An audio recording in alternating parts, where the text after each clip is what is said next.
C'est le Servette qui m'a permis de pouvoir jouer mes premières minutes en professionnel. Donc oui, forcément, tu gardes quand même dans ton coin de la tête le fait que c'est ce club-là qui t'a lancé et qui t'a permis de te remettre dans le bain professionnel.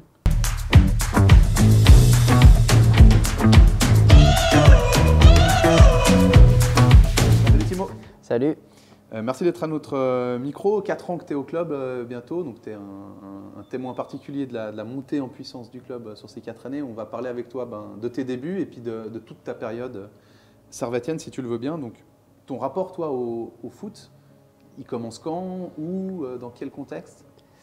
Alors moi, le rapport au foot, il a commencé quand j'avais l'âge de 5 ans à peu près, 4 ans, 5 ans, avec mon père, bien sûr, qui lui est entraîneur dans une équipe, ça s'appelait à l'époque Saint-Jean-d'Ardière, et après ça fusionnait avec Belleville-sur-Saône, c'est la ville d'où je viens.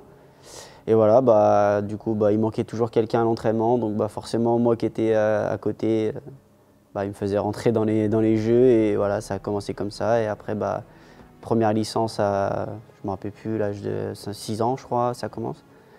Et voilà, ça a commencé comme ça. J'ai lu quelque part, je ne saurais plus te dire où, que tu as été gardien notamment. Donc ton père, il te faisait rentrer, il te mettait aussi au goal. Ouais, c'est ça en fait. La plupart du temps, en fait, c'était à la cage où il manquait quelqu'un. Donc du coup, moi à cette époque-là, je m'en foutais quoi. Moi, c'était juste, je voulais jouer et du coup, j'allais à la cage.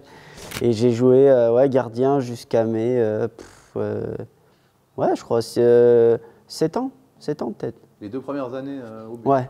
Après, c'était but, et puis quand t'es petit, c'est une fois t'es à la cage, une fois t'es sur le terrain, et voilà, ça tourne. Mais ouais, c'était jusqu'à mes 6 ans, 6-7 ans. Ouais. Donc de ce que tu nous racontes, on sent toute l'importance de ton papa dans ta carrière. C'est lui qui t'a transmis le virus du foot finalement. Oui, bien sûr, je pense que voilà, dans chaque footballeur, il y a forcément quelqu'un qui a donné un peu ce virus. Moi, ça a été mon père, et voilà, j'ai aussi un grand frère, donc je tu suis, en étant le petit, tu suis le plus grand, et lui qui jouait du foot, moi j'ai suivi mon père et mon frère qui étaient au foot. Est-ce qu'il te suit encore? Tu parles de ton frère aussi, ta famille de manière générale, mais ton père et ton frère, ils te suivent encore régulièrement? Ils viennent au stade? Ils sont derrière toi? Oui, bien sûr. Moi, en sachant que j'habite qu'à 1 heure et demie d'ici, mes parents ils viennent souvent quand même à domicile. Un peu moins ces 2 dernières années avec le Covid, ça a été plus compliqué. Mais non, ouais, mon frère, ma famille, mes grands-parents qui m'ont aussi suivi depuis tout petit, ils viennent pratiquement, ou ils venaient pratiquement à tous les matchs à domicile. Donc la famille, elle est importante pour toi, on le sent, mais dans ton parcours, finalement, tu as été coupé d'eux assez jeune en intégrant le centre de formation à l'Olympique Lyonnais. Comment ça s'est fait, et puis est-ce que ça a été une épreuve difficile pour toi? Ouais, c'est sûr que c'est difficile. Après, à ce moment-là, c'est difficile les premiers mois. Après, tu es avec tes potes, tu rigoles. Donc, non, on va pas dire que c'est facile, mais en fait, tu coupes un lien qui est, je pense, important. Et peut-être que c'est un peu jeune pour certaines personnes, et c'est difficile. Mais après, comme je l'ai dit, c'est difficile 1 mois, 2 mois. Après, c'est bon, t'es parti, t'es lancé, et tu le sens plus, quoi. Je crois que tu restes 5 ans au centre de formation finalement. Ouais, c'est ça. Je crois que j'ai fait. En fait, le système à Lyon, c'est 2 ans dans un internat en fait, où tu es à l'école, et 3 ans après au centre de formation. Donc, ouais, ça a fait en fait 2 ans internat et 3 ans centre de formation. Quel souvenir t'en gardes? Non, forcément, tu gardes d'énormes souvenirs avec des rencontres incroyables, des anecdotes incroyables à garder et à raconter plus tard à tes enfants ou quoi que ce soit. Non, c'est une expérience à vivre, je vais pas le mentir, c'est incroyable. On fait aussi, tu fais tous les jours ce que tu aimes, ce que tu as envie de faire, ce que tu as envie de devenir aussi. Donc forcément, oui, c'est incroyable de vivre ces choses-là. Et toi, dans ton développement personnel, justement, relativement jeune, finalement, tu arrives au Servette en 2018, et puis depuis, tu n'as jamais bougé.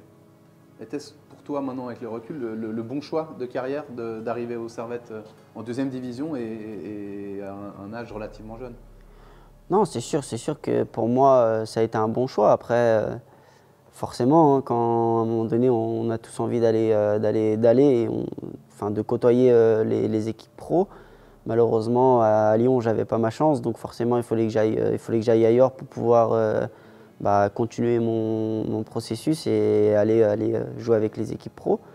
Donc forcément, j'ai pris ma chance et voilà, maintenant je suis très content. On évolue maintenant en plus en D1 Suisse, donc il y a eu une évolution par rapport à quand je suis arrivé. Donc forcément, oui, pour moi, ça a été un bon choix. Et voilà. Il y a eu l'évolution sportive du club et puis il y a eu peut-être une évolution de Timothée en tant qu'homme. Comment tu as changé entre le Timothée qui est arrivé en 2018 et le Timothée qu'on retrouve aujourd'hui en 2022? Forcément, j'ai aussi passé encore plus un stade de maturité parce que à Lyon, en sachant que j'habitais à 30 minutes de chez mes parents, tous les week-ends, je rentrais chez mes parents. Dès que j'avais besoin de quelque chose, allô papa, allô maman, et ils venaient chez moi en 30 minutes. Là, tu dois te débrouiller tout seul, tes parents ils sont pas à côté.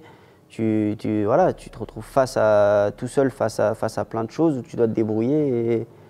Et voilà, tu n'as pas le choix, donc tu te démerdes et tu avances, quoi. Quelle relation tu as avec le Servette du coup? Est-ce que tu as fait 4 ans ici? Est-ce que ça restera toujours un club à part pour toi finalement dans ta carrière? Le club qui t'a lancé en professionnel?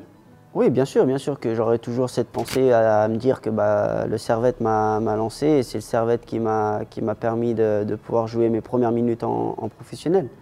Donc oui, forcément, tu gardes quand même dans ton coin de la tête le fait que c'est ce club-là qui t'a lancé et qui t'a permis de te remettre dans le bain professionnel.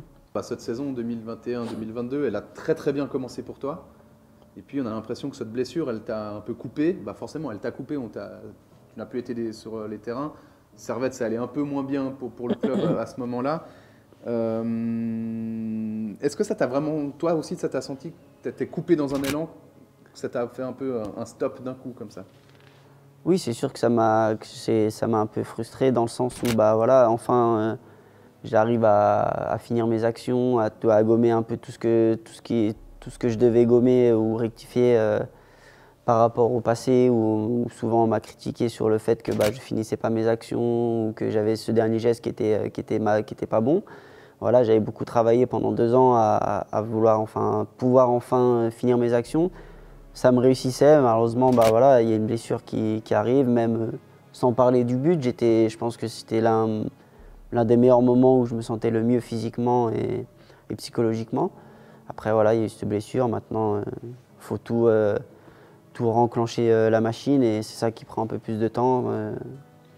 Toi, quel regard tu as sur le football suisse? Tu es là depuis maintenant longtemps, on l'a dit, plus de 3 ans, bientôt 4 ans. Tu as joué, je pense, contre toutes les équipes de Suisse, plusieurs fois. Comme si tu dois présenter le football suisse à quelqu'un qui ne le connaît pas, qu'est-ce que tu dirais? Non, je pense que toute personne arrivant dans le championnat suisse est quand même choquée du niveau. On va pas se mentir, hein, dans les autres championnats, moi qui viens de France, même si je suis juste à côté du championnat suisse, on n'en parle pas. À part Ribé qui a un peu explosé et Bâle dans les années précédentes qui était un peu plus huppé et un peu plus vu. Personnellement, on n'en parlait pas, on ne savait pas à quoi ressemblait ce championnat. Après maintenant, oui, ça change, tu as une autre vision de ce championnat en sachant que, comme j'ai déjà répété dans plusieurs interviews, on a en fait la possibilité avec ce championnat de côtoyer en fait 3 championnats. Un peu le championnat roman qui ressemble un peu au championnat français, un peu, je ne vais pas dire espagnol, mais un peu dans la jouerie, voilà, on veut jouer au ballon, on veut garder le ballon. On a le côté allemand où c'est rugueux, où c'est assez physique, où ça court, où voilà. Et puis tu as championnat, malheureusement il n'y a qu'une équipe, mais italien où tu vois que c'est vachement tactique, que c'est voilà, ils n'ont pas beaucoup d'occasions, mais quand ils en ont, ils les concrétisent. Ou inversement, ils ne concèdent pas beaucoup d'occasions. Donc non, c'est bien en sachant qu'on peut côtoyer plusieurs championnats. Dernière question. Qu'est-ce que toi tu fais pendant ton temps libre? Quelles sont tes occupations? Moi, je suis pas quelqu'un qui aime traîner dans la ville ou aller sortir, boire des cafés ou quoi que ce soit.